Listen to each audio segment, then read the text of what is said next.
Hola, Mauricio. It's great to see you. Yeah, me too, Iván. Nice to see you here. Yeah, it's awesome to be together. Well, tell me, look, we'll get into more of our story and how we got to know each other, but maybe for the benefit of everybody watching the video, tell us a little bit about Buildpeer. What does Buildpeer do, and what's the problem you solve? Perfect. Yeah, Buildpeer is a SaaS that is attacking the biggest problem that I detected as a founder. I'm coming from the industry in construction, and it's a SaaS that it's attacking the communication in a construction job site. It's a really simple, intuitive platform adapted to the Mexican and Hispanic market, and we are solving communication, documentation, information, all centralized in one place.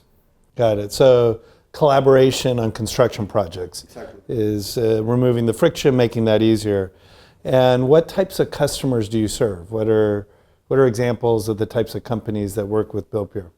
This is a really good question because when I was starting Buildpeer, the first customers, they told me like, which is your ideal customer, a real estate developer, a construction firm, an architect, etc.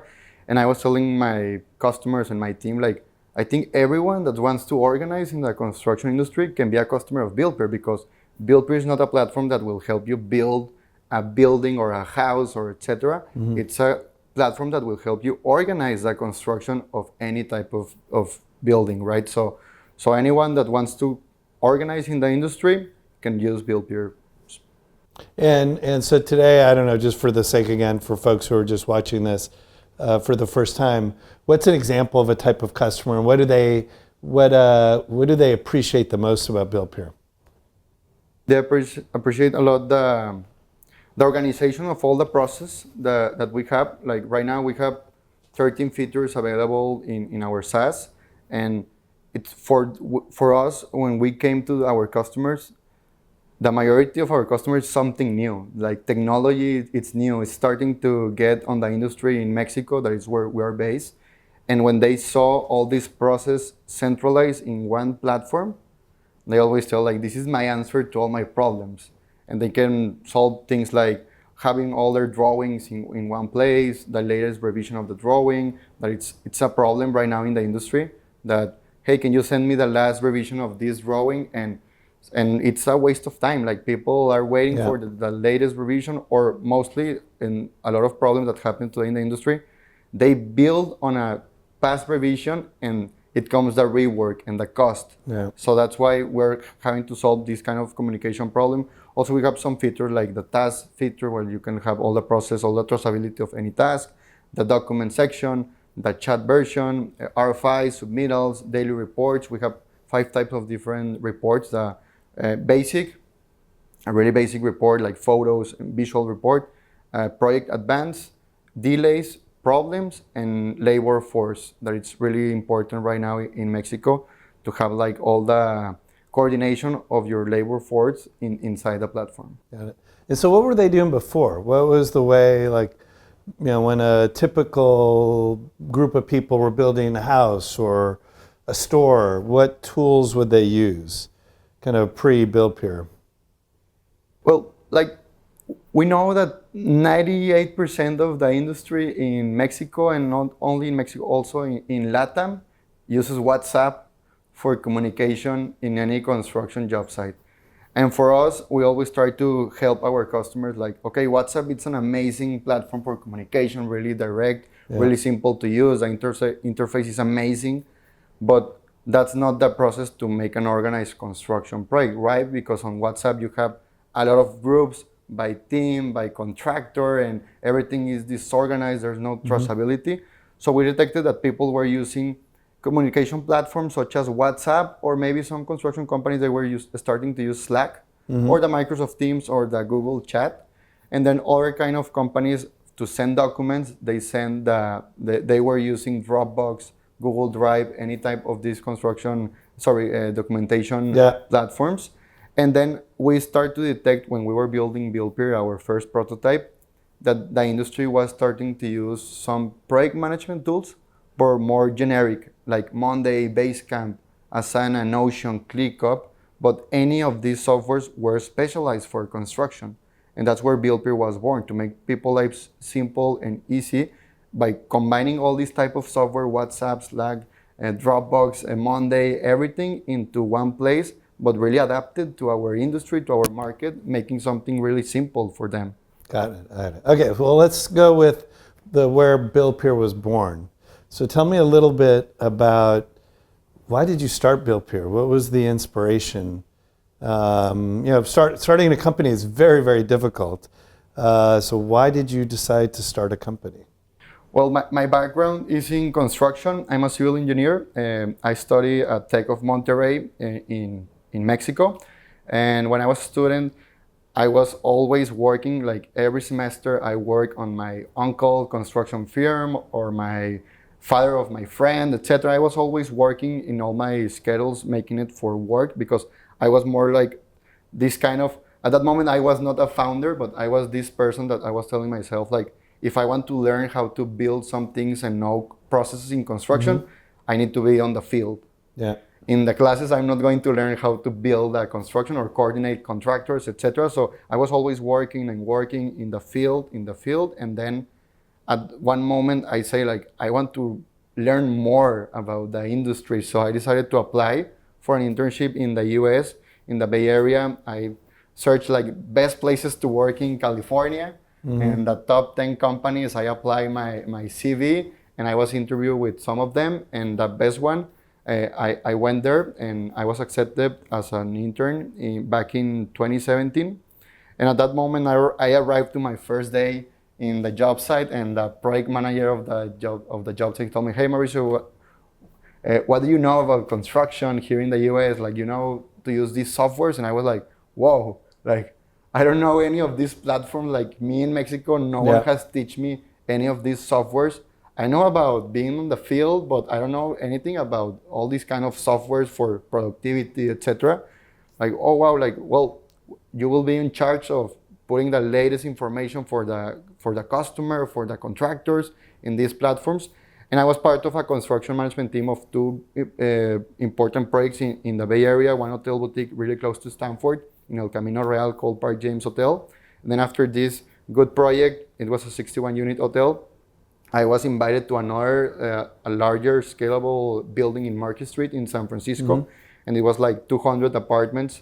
And with these two projects, I learned a lot. Like, I was using software for project management, software for financial, software for getting all the quality control of the project, software for ordering materials, software for all the time cards of the employees. And I became passionate about gaining productivity in construction job sites. So after these two rocks that I put in the Bay Area, I came back to Mexico because I was not a civil engineer yet. And then I came back to graduate as a civil engineer, but I have this feeling in me that, like, there's something I can do for the industry in Mexico, but I don't know the answer. It's technology. I know that it's technology, but I know which type of technology, right? So my idea in the beginning was to go to the US, learn a lot from process, come back to Mexico and create my own construction company. But that changed with all the technology and software that I use. I came back with the idea that I need to make some technology for the industry. I know the industry in Mexico was maybe 50 years behind than the US. And I know that at that moment in my life, it was a good time to make something and try, right? Because it was my first company to build, right? So I graduated as civil engineer on December 2019. And at that moment, I said, okay, I already understand the process in the US, but I need to adapt to the process right now in Mexico because the construction industry is always evolving. And we as software providers, we need to adapt to the industry and not the industry to us. So I decided to say, okay, I need to enter to a project really similar to the ones that I was in the US. And I entered in my hometown in Monterrey, a really good project. It was like the best hotel that was going to be built in the city. And I knock some doors and I tell them, like, hey guys, I know a lot about metrics, about productivity. I want to help you guys in this project to gain more productivity. And you don't need to pay me. I just want to evaluate an idea. I want to be an entrepreneur. I want to make some technology for the industry, but I don't know the answer. And I think I will have the answer in your project. And I started there in that project. It was 1 year that I was learning about how people communicate, how people, they approve some changes, etc., etc. And I was entering to meetings that I didn't need to be there, but I was learning a lot in the industry, and I matched all my idea of all the software that I use in the US with all the industry, all the feedback that I understand in this project. And at the end of 2020, I decided, okay, I have a good shot. Like people, as I mentioned before, people were using WhatsApp and Slack for communication, Dropbox and Drive for sharing documents, and some other companies were using PM tools such as the General Monday, Basecamp, Notion, Asana, etc. But also there was a big construction software provider from the US that was starting to enter to the market back in 2019. And it was a big company, and I have a lot of respect to them. And at that moment, I say to myself, like, okay, if I'm going to build a company, and I also scanned the market in Mexico, and I saw that there were already ERPs for construction, more on the finance side, and also on the unit prices. But there was no a construction management software specialized for communication of Mexico for Mexico and made by builders, right? So that's where Buildpeer was born. And at that moment, we were just starting. Like I always started to map like all the process of onboarding of all these kind of companies in the US. And we are a SaaS, software as a service. And we understand that at that moment back in 2020, when we were building our prototype, we were just a new software with a little team, etc. And we understand that our software needs to be stellar. But at that moment, we were just starting. But we understand as a service, on the service side, that was the moment where we can win at that moment. Like understand the service, the Mexican market needs help. The Mexican market needs process to help them to start using technology. The industry in LATAM, the construction industry, it's the last place, not in the last place of adapting technology, but one place before, just ahead of hunting and fishing. So I always tell my customer, like, let's try to bring up that ranking up, right? So, yeah, it's amazing how small a world it is. I lived for 20 plus years in Menlo Park, and I remember when the Park James Hotel went up, and I remember going there when maybe opening weekend, or they had a soft launch, and it was awesome. So it's just so funny that, the world, as I get older, the world feels smaller and smaller, right? So we're all in the same spaces. But so, you had experience in both the US and Mexico. What do you think is the biggest difference, right? Like when you look at, for projects that you worked on in the Bay Area in the US, and maybe projects you worked on in Monterrey, where is the industry different? But maybe where is it similar, right? I'm guessing that there might still be a lot of problems even in the US, right? But what would you say as the differences, and what were the similarities?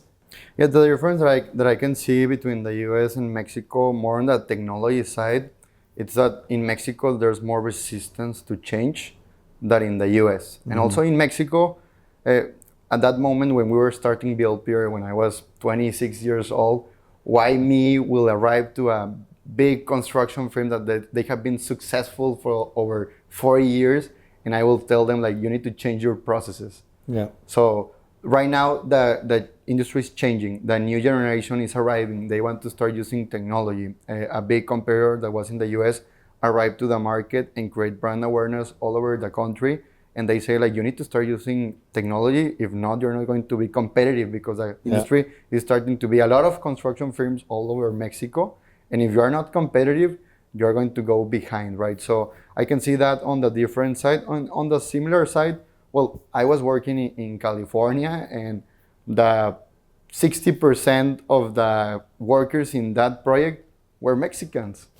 Like people, they were Mexican, the labor force, and I was with them, and these guys, I can see that they want to go there to have this experience, to bring all this, and later on maybe come back to Mexico. But the difference, the similarities that I can see, it's that the industry, I can say it's the biggest one in the world for me. Like construction industry, it's one of the biggest that spends money, and it will never stops. Yeah. Like the industry, it's always, we can have crisis and they're still building. It's always building and remodelations, and it doesn't stop. And we can be in any city in Mexico, and there's always construction. We can see in any construction city in the U.S. and there's always construction.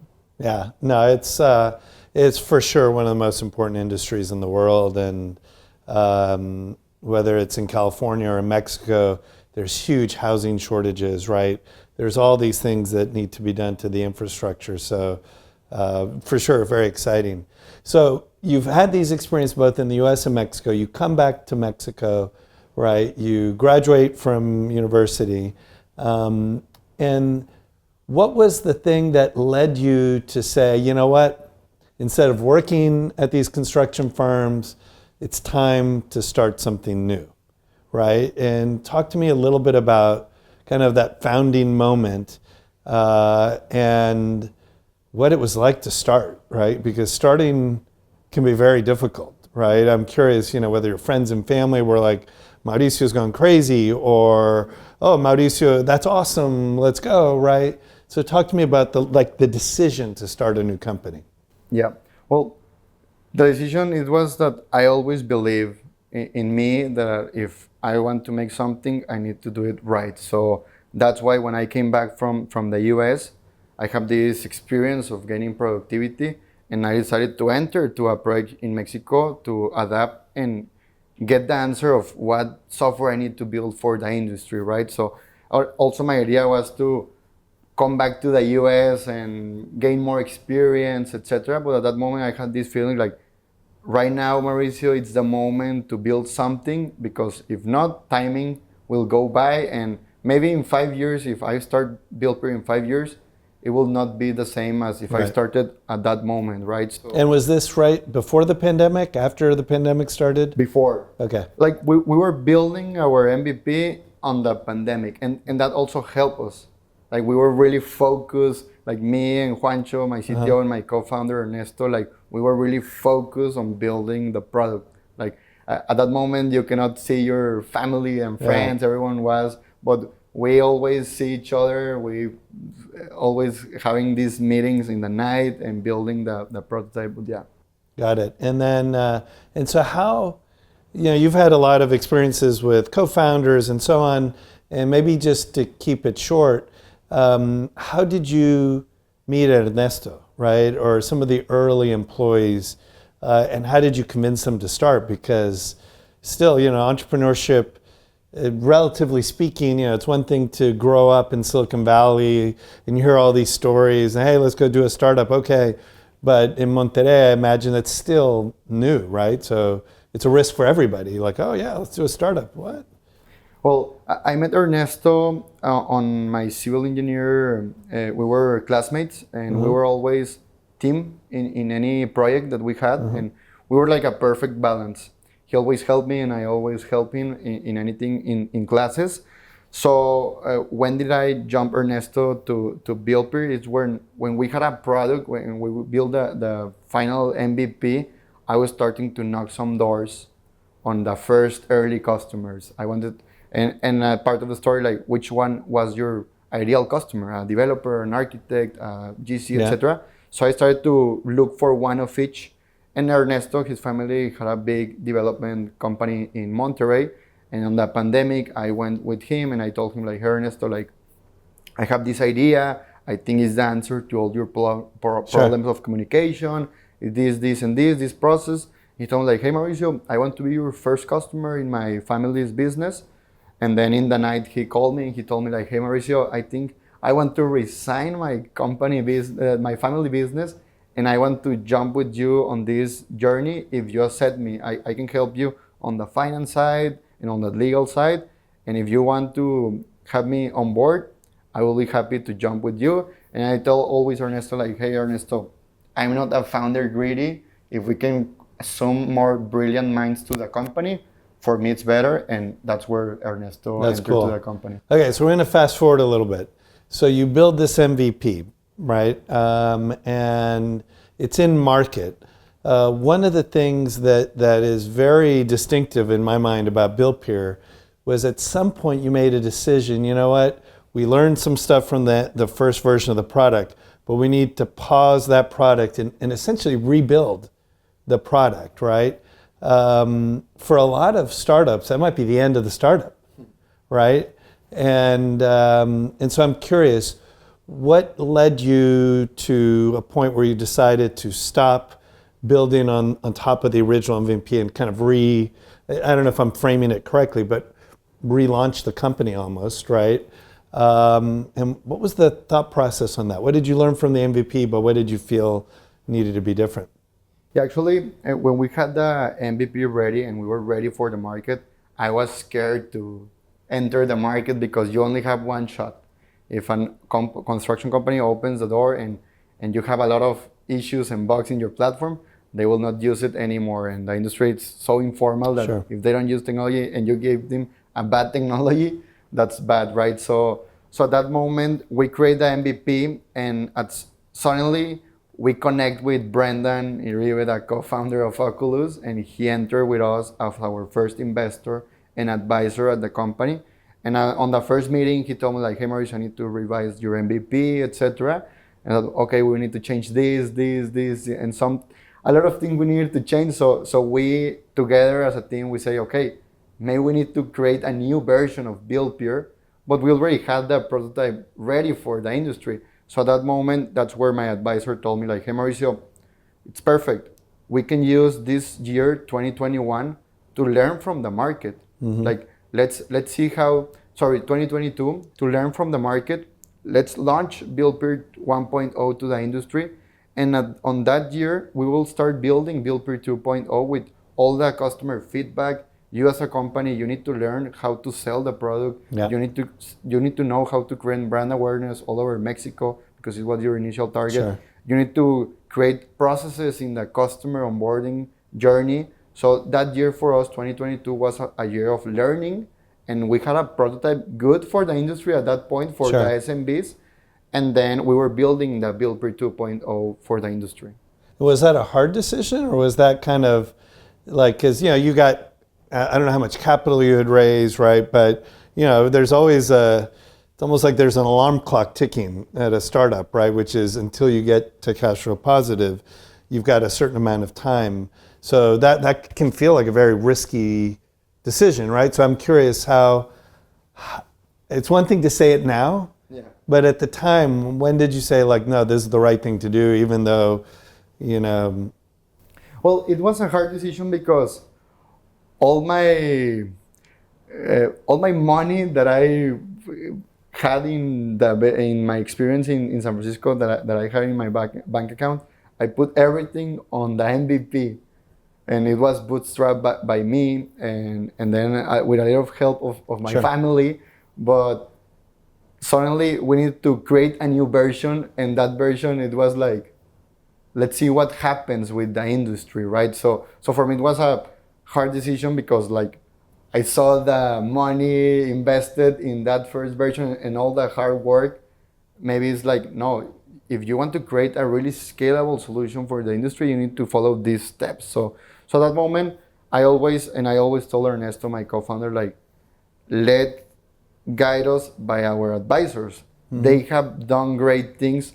We're not going to make them the right decision on their advice, right? So that moment I say, okay, that I think that's the perfect way. The MVP, we can see it as a good part of learning for us, and it's a good software that will help us learn from the industry at that moment. Because at that moment, as I mentioned, we were the new software of construction tech adapted to the market in Mexico, and at that moment, we're attacking the SMBs because we understand that the big fishes were coming for the big enterprise at that moment, right? Got it. And so you and I met, I remember it was in September, maybe the middle part of September of 2023. Yeah. So you guys had recently launched your version 2.0. So I'm curious, do you remember how we met or anything about those first couple of meetings? Yeah, actually, I remember at that moment, we raised our pre-seed. We were raising our pre-seed round, the extension of the pre-seed round, and we were at the office with my team at that moment. We were having a meeting, and I suddenly saw the door, and you enter to the office, and we were. I was having a really good meeting with my team, with my CS team, and we were saying like this and this and this, and suddenly you tell us like, "Hey guys, sorry to interrupt. Like, can I take a picture of this because this looks like the Silicon Valley meeting. And I was like, oh yeah, let's do it. And then after the meeting, we say hi each other, and you tell them like, hey, what's Buildpeer? And we start a conversation at that moment. Yeah, that's funny. Do you remember what I said to you after you kind of gave me your basic pitch? I think I remember you mentioned me like, oh wow, like this is the HubSpot for construction in Mexico. Yeah, I remember. I mean, I remember very vividly what you said. You basically described, hey, you know, and I'll name the name, but you know, there's this big company, Procore, and it's a great product, but it's kind of too feature rich for the Latin American market, and so we want to make something very simple that's tailored to this market. And I was an early user of HubSpot, and when they went public, I was an early investor in their public stock. And that was basically the premise for HubSpot. Was like at the time you had Marketo, which was by far the industry standard, but it was kind of heavyweight. Even Salesforce, the UI was still very old school, and HubSpot was almost a consumer. There was a period in the US where it was like the consumerization of enterprise software, right? So people are so used to having Uber and things in their personal life being simple, but they go to work and it's super complicated software. Well, HubSpot was one of those companies that was trying to make the user experience a lot easier and be simpler and so on. And so I remember as you were telling me the story, I'm like, oh, it's like HubSpot. And so then we start kind of engaging a little bit more. And one of the things I did early on was introduce you to a friend of mine, Diego Bartoli. And I'm curious, what was it like meeting Diego? Yeah, I remember our first meeting with Diego. It's an excellent advisor for us on the go-to-market side, managing sales and marketing for us. Because me and Ernesto, as I mentioned, we are first-time founders. We at that moment we understand a lot of the industry, construction, because Ernesto was more on the developer side, the owner side, and I was more on the field side. But we are founders that have been learning a lot from our advisors. And Diego, when he enters to the company, the first meeting that we had, where we finished the meeting, we said like, oh wow, like this energy, we need this energy on the sales and marketing team because we need to move fast. Like we need to have advantage of this moment right now for Buildpeer in Mexico, that there's no competition for us in Mexico. So with the advice of Diego, we will have great results. So at that moment, like we were really happy to bring up Diego to our board of advisors, and yeah. And so the next 2 months we start working together, kind of in parallel. So Diego works with your go-to-market team, and I'm focused more on you, right, in understanding the business, thinking about the business. So what was that process like? What was that process like, and how did that compare to working with other investors that you'd had experience at that point? Actually, I was always really excited to have the weeklies with you because I was always preparing for that weekly. Like I need to bring this to Iván, and then I need to create this for Iván. And for me, that always knowledge for me because I didn't know those kind of things until you put it on those meetings. And for me, it was like, I think there's a Mauricio before those three months, and a Mauricio after those 3 months, a version of Mauricio as an entrepreneur. And then after that, I remember when we conclude those 3 months of preparing me, I say like, wow, like I'm a different founder. I think I'm a founder right now of a seed stage. Like I'm ready to raise some capital, and I'm ready to create a bigger team for my company because it's ready also my company, right? But what changed? When you say, that's interesting that you say that. When you reflect on that, what was the difference? What is it that the process that we went through, and I definitely want to give credit to Diego because Diego is amazing. So I think you probably in both sets of meetings were learning, you know, but what do you feel you learned the most or maybe benefited the most from that experience? Actually, I think I benefit from different segments. Like if I needed something, hey, I need an advisor of marketing, you always tell me, I have these guys for you. Yeah. I need an advisor for product, I have these guys for you. And for me, it was like those channels are gold for me. Like those channels for me, they help us execute on less time the things because time is it's crucial on a Yeah. startup, and if we have these people behind us that can help us reduce times, for me was Yeah. amazing. So at that moment, if I cannot resolve something on my own, I remember always asking you, hey, do you know something about this?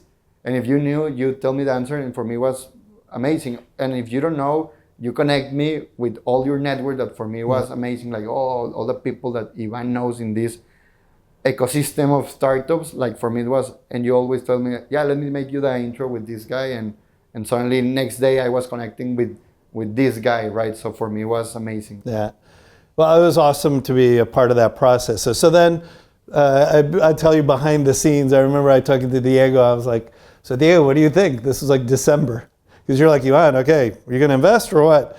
And I remember more or less the conversation was, yeah, you know, there's still a lot to do and they're still early on these things. But one of the things for me that's very important is the trajectory of the team, right? Is this a founder? Is this a team where in 6 months, you know, they're here, but you think they can be up here, right? Because this is a hard journey. It's a long journey. And you want to be on board with people who are constantly improving, not people who either maybe hit a limit or they think they know it all, and so then they stop growing.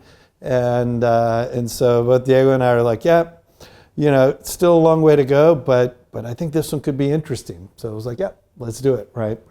So, okay, so usually, you know, you put in some money, whatever, but if anything, I think our work accelerated after the investment. And so I remember at that point you're starting to think about the seed fundraise, and so we start working together on the pitch deck and all these other things. And then I remember one of the kind of peak moments was when you came to the Bay Area, and you came with your future wife, right? We're here at your wedding today, so it's very cool. And I had the family come over to the house. We served you guys dinner and all this. We presented at Stanford with another very important person in the Buildpeer story, Nelson Cohn, his class. And then I think on the next day or whatever it was, you're pitching to a VC firm in San Francisco, which is now an investor in your company or a bigger investor in your company. And so what do you remember about that experience, and did you enjoy it as much as I did? Yeah, obviously. No, that trip for me was an amazing experience, because I remember Nelson inviting me, Nelson, advisor of us, inviting me to his class to talk about Buildpeer, and also on that talk to be with you, with Numundo Ventures on the same stage, to talk to the class. And for me, it's always a dream to be at Stanford. And then suddenly I was giving a class at Stanford, and for me it was an amazing experience. And at that moment, I remember like, okay, I need to prepare, because Buildpeer is ready to raise a seed round. It's time to put some money. We were growing so fast, and we have a really good product for the market that actually, as you mentioned, Buildpeer 2.0 launched after you enter as an investor of Buildpeer. And we're growing and growing and growing. And we say like, okay, we're ready for bigger companies, for mid-markets and bigger enterprises. And suddenly our biggest competitor from the US, they stopped operations in LATAM in in the fourth quarter of 2023. So at that moment we say like, okay, it's time to raise the seed round, and it's time for us to bring up one of the best VCs in construction technology, that we already have a relationship with them, because we were part of Formwork Labs, the first cohort of this construction accelerator firm, that for us was also an amazing experience. For me, like me as a founder, all these trips to Chicago, to San Francisco, to New York, busy conversations, customer conversations, helped me be a better founder. But yeah, I went to San Francisco. I remember that I arrived, and the next day it was the meeting with brick and mortar, that I tell them like, hey guys, I think we're ready to grow. I want to pitch you guys first. We have this advancing the technology and this and this and this. And I remember I arrived to San Francisco and go all the way to Palo Alto to your house. We ate some chili that Hillary made us, and we prepared for the next day pitch to brick and mortar. I remember like, hey Iván, I have this pitch deck. What do you think? No, Mauricio, we need to change this, and this. And after that meeting, we went. I remember we drive to San Francisco. We have some dinner, me and you, And then after that, next day I went with brick and mortar and I tell them like, I think we're ready. We have a good product and we have a vision of Buildpeer 3.0. Like everyone in the industry uses WhatsApp and we want to create a new chat for the industry. We want to create a community in the construction industry. And I think we have a really good product on this. And I show them these kind of things and this mock-up and that we want to start building Buildpeer 3.0. And then after that meeting, they told me like, hey Mauricio, like this makes a lot of sense. Let's start making the diligence process. And then after that, right now, they are the leaders of our seed round. That's awesome. That's awesome. Well, I'm going to shift gears a little bit. You mentioned some of the incredible advisors and investors that you've been able to bring on board, ranging from Nelson Cohen, the professor of real estate and prop tech in Stanford, Venezuelan, the team at Brick and Mortar, Brendan, who is the co-founder of Oculus, right, and a bunch of other folks. So probably the list is very long. What have you learned about getting people involved in basically helping you raise your baby, right? If you think of Buildpeer as almost this creation that you're trying to support and bringing other people to help you with that. I guess two questions around that. One is, how did you get people involved, right? And then two, for other founders, what have been some of the lessons learned? Because sometimes too many people involved is too complicated, and sometimes some people's voices might be maybe better than others, right? So how have you gotten such an interesting group of people involved in the company? What have you learned around managing these relationships? Yeah, actually, it was like all these kind of people, amazing people that have been coming to Buildpeer. It has been a process. At the stage that we needed a product advisor. And then after that, we were growing. And then we needed a business operation advisor. And then Nelson started. And then we were advancing. We needed a go-to-market advisor. So we were like, with all these channels and connections that we start getting with investors and also our advisors, it was like all this network for us was amazing because, hey, we're on this stage. Now we need to hit the other stage.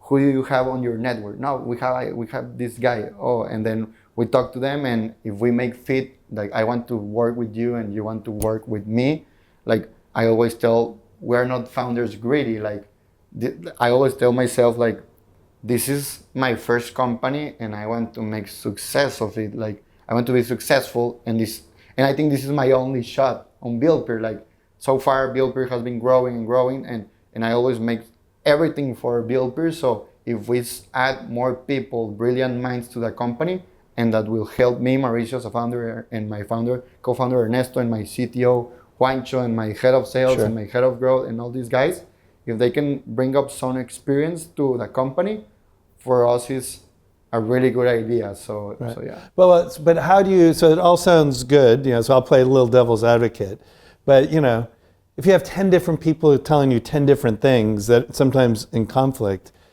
how do you handle that, right? Or how do you manage it so it doesn't become a distraction, right? If I'm calling you every day, hey Mauricio, I want you to do this, you should do this, that would be bad, right? But so what have you learned about managing, when to say yes, when to say no, when to be, hey, I actually think something very different. Like how do you manage it so it's not a distraction? I think we have managed really good to segment the advisors on their roles. Like the product, it's only on product. The go-to-market, it's only on marketing and sales. The operations, only on operations. So for that, we don't cross conversations, and then we have different opinions, and we are like, oh, which one should we have? And that will be a difficult decision for us. So we have been managed and segment the advisors really good, and for that, it has been help us to be on the same page, everyone, right? Yeah, well, that's cool. What I always tell founders, it's your company, 100%, right? And the best case, you have people, you're flying this plane, and you have some people in the passenger seats that every once in a while, you can send a message, hey, person in seat 5F, can you come up to the cockpit? I got a question for you. But at the end of the day, it's your plane. Right, you're flying it, you and your co-founders, your team, and you have to take accountability for all the decisions, because if it works out, That's fantastic. Everybody benefits. If it doesn't work out, you don't want to be sitting there, well, it was because the person in seat 5F gave me bad advice. It's ultimately your company, right? And so, but I think you're doing a great job of benefiting, right, from everybody that you've got on board on that plane with you. Well, let's talk a little bit about the future, right? So you know, the last year has been very strong. You've grown something like 7 or 8x. You've raised some capital, so you're building and adding to the team.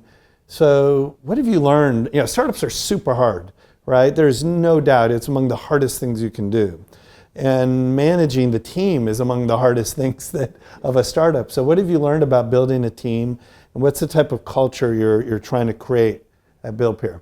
Yeah, always on our hire process, we always try to find obviously really good talent for our company, but the most important thing is the chip of startup. Like, if you want to enter as an employee of Buildpeer, you need to live the experience of working on a startup. Like, there's not only going to be one role for you. Like, you need to be doing more and more things because it's always fast and we need to move fast. And as our opportunity is right now, like, we need to help our teammates, etc. Right? So it's always the chip, the mentality, the most important for us. And we have seen on our team, we have created a really good culture. Like, we don't have rotation of employees.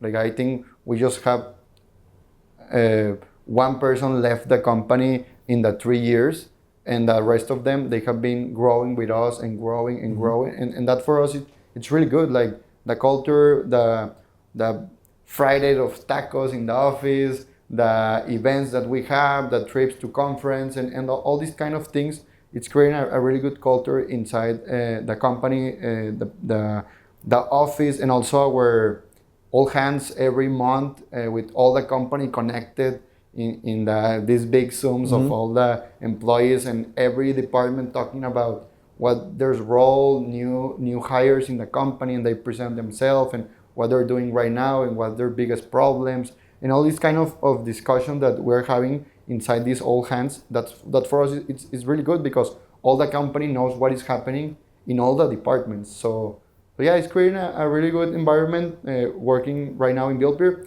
With this new seed round, we need to bring more people, more talented people to our team because this is just starting. I always tell my teams, my teammates, like, this is just starting, guys. Like, I know we just hit almost the $1 million of ARR, which is an amazing goal for being on the market 3 years, but this is not stopping. Like, we need to more and more. Like, we need to convert in the plug and play of the industry of construction in Mexico. Like, people have this intuition with us. Like, we need to be the best software for construction for the industry with the help of our users. Also, our users give with all the feedback, and we need to create culture with our customers, with the user. Like, they need to see in us a community, right? So yeah. Yeah, there's an expression that people have said in the US that startups are almost, the best startups are like a movement. It's almost like a political movement, right? Because you as a founder, you guys as a company, right, are trying to convince people to change their behavior, right? They've been using WhatsApp, spreadsheets, whatever, manual processes in construction in LATAM forever.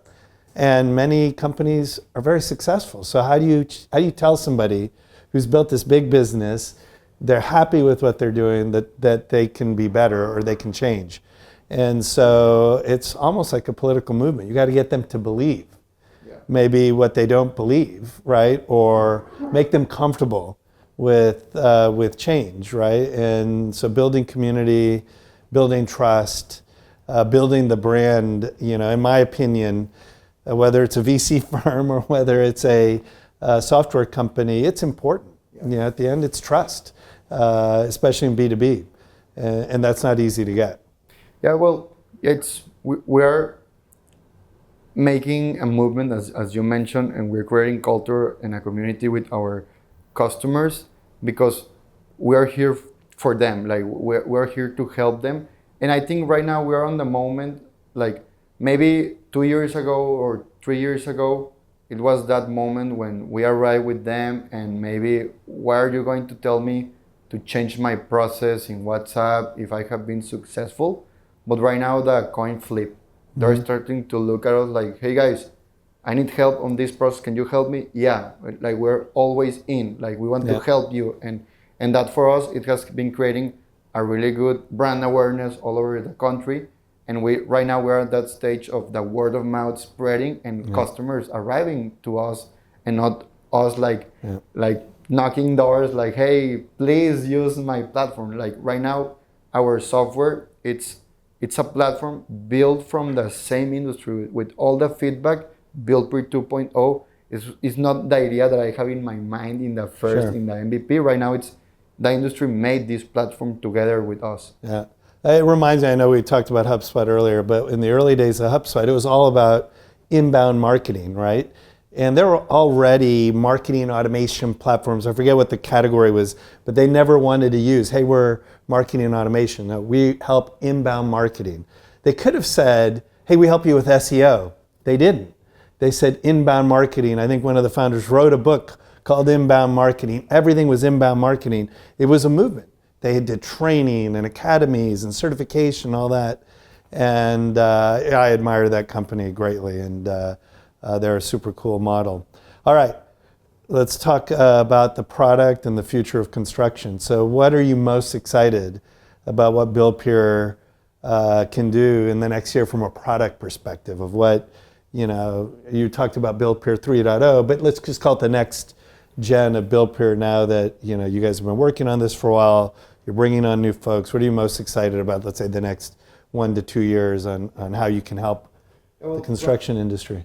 Like right now, our Buildpeer 2.0, the project management tool, it's still in construction, more features. We're creating new features that the same industry is demanding. Like it will be awesome to have this kind of feature inside Buildpeer. Like you already have all the suite, and if we connect with this, and for us that has been a lot of good feedback for them, for all the industry, right? But what gets me excited for next, as I mentioned, next year we're launching Buildpeer 3.0, and we're creating this chat that is the first chat in the construction industry that connects to a project management tool.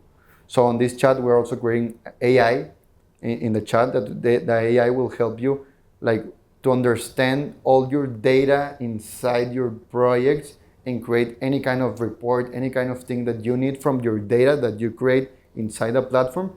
It will help you create a really fast report and send it as a WhatsApp inside of our peer chat, right? So the industry always tell me, and when I come right now with big enterprises like, hey Mauricio, can you give me predictability of data for next projects?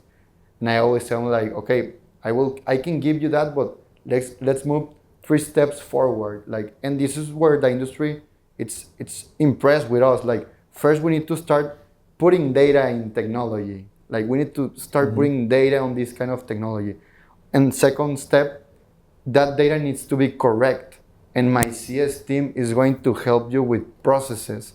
If your company doesn't have processes, we will give you processes. If you already have processes, we will adapt to your processes inside Buildpeer. And then after this data is correct, that we already passed that stage, we can give you analytics of data. Right now we're giving analytics to our customers. That makes me excited about Buildpeer 2.0. We're giving them dashboards really customized of the data they have inside the platform. And later on, we can give you predictability of data with the AI that we're constructing in Buildpeer 3.0. That's cool. And what do you see as the biggest impact on AI, for AI in construction in LATAM? And it doesn't have to be your product per se, but what do you see, maybe we can finish off this last part of the discussion around, question every industry, AI for X. So in construction, where do you see the potential benefits of AI? Yeah, I think in construction, the potential benefits of AI, it's more like on being more productive to look for information more faster. The industry we're starting to use technology, and if we're talking about AI, I think we're getting at that moment, right? So the industry is adapting to technology, is ready for technology, and Buildpeer is a good provider right now. And there's also other solutions in the market that I have a lot of respect to them. But the thing that we are building right now, I think it's an amazing helper for all our users that will make them be more productive, right? So I also tell always my employees, like, hey guys, AI is not going to replace a human, but a human using AI, it can replace you because he's more competitive and he's more productive, right? So we need to start also as we as Buildpeer, as employees of Buildpeer, we need to start using this kind of scalable processes inside of our company. And also we're trying to give them to our customers to be more productive. Well, what I wonder is when, so I'm older and I've seen a lot of cycles, but I used to work at this telecom company that did broadband in 1999 through the early 2000s. And so the US was all dial up, at least at home, and we're trying to bring broadband to consumers and to small businesses. And there used to be a discussion we would have, which was, we did use this technology called DSL, which was on landlines, landline telephone lines. And I remember we used to sometimes have conversations about India. And India did not have very many landlines. And we're like, oh my God, they're gonna have to invest $1 trillion in CapEx to, lay down the cables and the infrastructure and all that. And that never happened. They skipped landlines and they went straight to mobile. And so what I wonder sometimes, if you look at enterprise software, and again, not to pick on Salesforce, but it could be any tool like this, salespeople, they got to go in there, I got to type in notes from my meeting and whatever, I got to get the funnel, all that. Nobody likes to do that. Imagine if AI can allow you to leapfrog certain things. So now you've got an agent that automatically, you've had a video meeting, it records it, it puts the notes straight into the CRM, it does this. So what I wonder is if AI will actually help drive adoption of technology, because now you're in a construction site and you're used to leaving a voice message in the WhatsApp and send it to somebody, and that voice message is the interface potentially, or whatever. I'm not you're the product expert, I'm not. But I wonder if one of the big innovations 5-10 years from now, we'll look back, was that AI accelerated technology adoption, because the user interface where you had to type in and do all this manual workflow change, maybe there's a little bit less friction, right? And a little bit less busy work. There's always going to be some, but it almost removes friction and you can move faster. So you never know. Yeah, I think AI, it's obviously going to help a lot the industry and other industries, but we're talking about the construction industry is going to help a lot of all these kind of things, like searching information, analyzing your data, make something easy for people to start adapting these kind of technologies. Like the ChatGPT is amazing. If you can ask something and it appear the contract or anything, it's making lives easier. So AI, I think, is going to impact the industry at some point. I don't know if it's right now ready, the industry at the mayor level in Mexico, but it start to get noise right now. The industry is starting to get about AI, start to talk about ChatGPT, also integrations, etc. So predictability, as I mentioned, of data. So I think it's going to impact a lot at some point. That's cool. Well, Mauricio, I just want to thank you, obviously having worked with me, but one of the things that I focus on is finding teams and companies that are solving very important problems, right? That could impact millions of people. And there's no doubt construction is an industry that's super important globally. It's particularly important in Mexico. It's very important in Latin America. And I have no doubt you and the team are going to impact a lot of people with the work that your customers do on behalf of people moving into a new home, people going to a store. In Mexico, all the stuff with nearshoring, going to work at a factory or whatever, where maybe it was built a little bit faster, a little bit better, a little safer with Buildpeer. And I'm super honored to be here on your wedding weekend. Glad that you tolerated and that your future wife tolerated us having a video interview here. But I just feel lucky to have met you that one day, took that picture, had the meeting, and happy for what you've built in our relationship. Thank you, Iván. Thank you for the invitation and this relationship. And as you mentioned, we are here on my wedding week. Tomorrow is the big day, and thank you for this amazing talk. All right. Talk to you soon. Bye bye.